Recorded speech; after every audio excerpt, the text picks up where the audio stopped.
Hi, it's Tendayi Ndoro again, and I just wanted to share a message about seed time and harvest with you. The word of God in Genesis 8 verse 22 says that while the earth remaineth, seed time and harvest, and the heat and cold, summer and winter, day and night will not cease. So there's always seasons that we go through in life, and it's very easy to forget that. Particularly when we're going through a hard season, it might seem as if, gosh, this is never going to end. And when it's a great season, we think, woo, it's going to be brilliant and it's going to stay like this all the time. But I just wanted to share a few things to think about with regards to these seasons that will inevitably happen in life.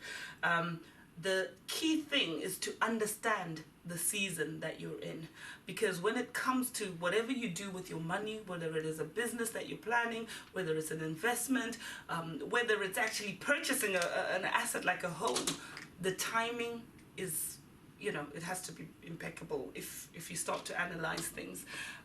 So when we talk about seasons for everything, there's cycles that take place in life. A life cycle, someone is born, they grow up, then they die, off to heaven they go and stuff. But with business cycles, things reach peaks and they reach troughs, peaks and troughs, peaks and troughs. Sometimes there are little wiggles and all sorts of things that take place on there. But when it comes to having your money, it's important, once you've had your vision and a clear direction of what it is that you actually want to do, that you start to prepare for it. So if you know that you want to purchase a house, one of the things that you need to do is save up a deposit for it. If you're going to do it via a mortgage, you need to actually have the money aside. So you're going to have to cut back somewhere to make that happen, because if you don't, then it isn't going to happen very easily, and year after year it's going to be disappointment after disappointment. So you've got your goal down, which is writing the vision down, and then the next thing is you prepare.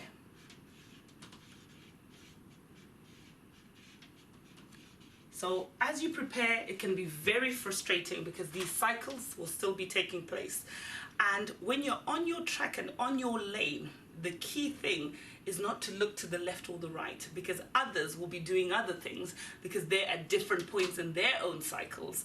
I'll give an example. I mean, back in 2007, 2008, there were record amounts of people jumping onto the property ladder, and the tendency is to think, oh my gosh, I'm going to get left behind. You hadn't prepared and you were not in that season, but because the banks were giving 100% mortgages back then, actually 120% mortgages with some of them, because you were so desperate to jump on there, when actually the cycle was saying that house prices are right at the peak, you did things that put you under immense pressure and high debt to purchase right at that level. So most people, due to herd mentality, peer pressure, when things are going up, you feel like you're being left behind, and it's like, oh my gosh, I need to get on there as well. So you buy high. You do anything and everything that you can do to get there, not understanding that actually it is a season. And actually, when a lot of people are buying when they can't afford it, the tendency is that things are going to crumble. And it so happened back then, house prices plummeted for a concoction of different reasons. And actually, most of those people who bought high were forced to sell low. So they were left with a property that was worth much less, but they'd paid a high price for it. And the difference was that not only did they lose that home, but they had a big debt to pay at the end of it. Now imagine paying for something that you can't see anymore. It's a very painful experience, and I don't want you to ever experience that. Be patient. Wait on your right time. When you're ready, enter the cycle when it's appropriate, because it's less likely that you will crumble or you will fall. Wisdom would have it that actually we need to be buying things when they're down. When things are actually down, we buy. When they're up, we sell. When it comes to assets, now we all understand it. If there's a sale in the high street, half price, everything's been slashed, we go and we pick things up at a bargain. But when it comes to investments, somehow, because it's much bigger figures that are being talked about, when it comes to properties, we tend to feel a different way about it. But be patient and wait, because if you prepare, God will make the opportunity open up for you in the right time to actually enter, and you will be comfortable going along the way. The next thing that I want to talk about, even when it comes to that, is location. So whenever you're planting a seed, it has to be in the right place for what it is that you want to achieve. So, you know, I live in England right now. It's coming up to winter time, and if I tell you, if I get a bag of sunflower seeds, they're not going to actually come to much. I've just thrown my seed into the ground, and I'm not going to get the right thing out of it. So the timing and the location is key. So where it is, if it is an investment property that you're looking for, check the parameters. Where are you actually investing? Are you going to get a good return? What's the yield? Because sometimes just going for the cheapest thing that's out there is not necessarily going to be the best thing for what it is that you're trying to achieve out of it. So the location of where it is that you placed your hard-earned money is key. I see people all the time just jump in and go into a business and, oh, this is making a lot of money, and they rush in. But they don't actually understand it. They don't have a passion for it. They have no set goals of why is it that you're going to put your time and your efforts into that area.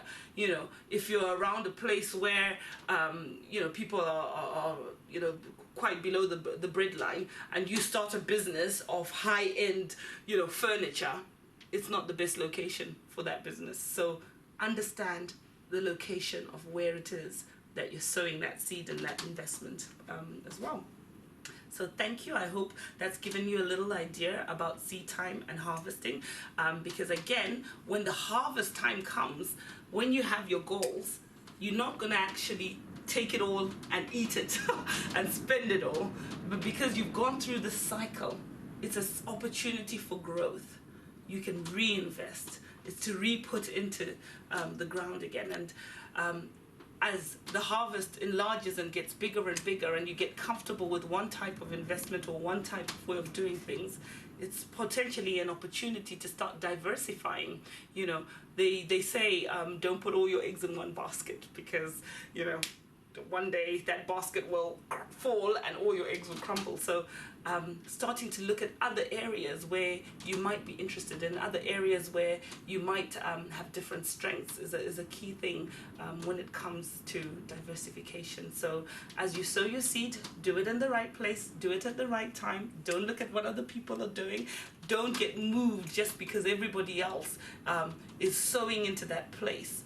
Ask the Lord your God, is this the right thing for me? Because he created you with a plan and a purpose, and he created you to do certain and particular things.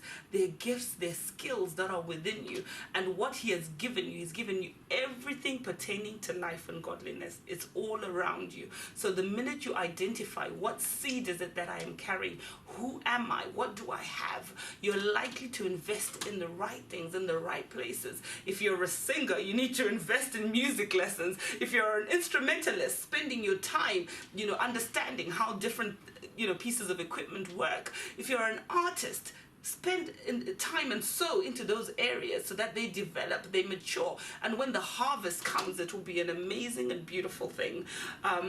Thank you very much, and I hope you enjoyed that little lesson today.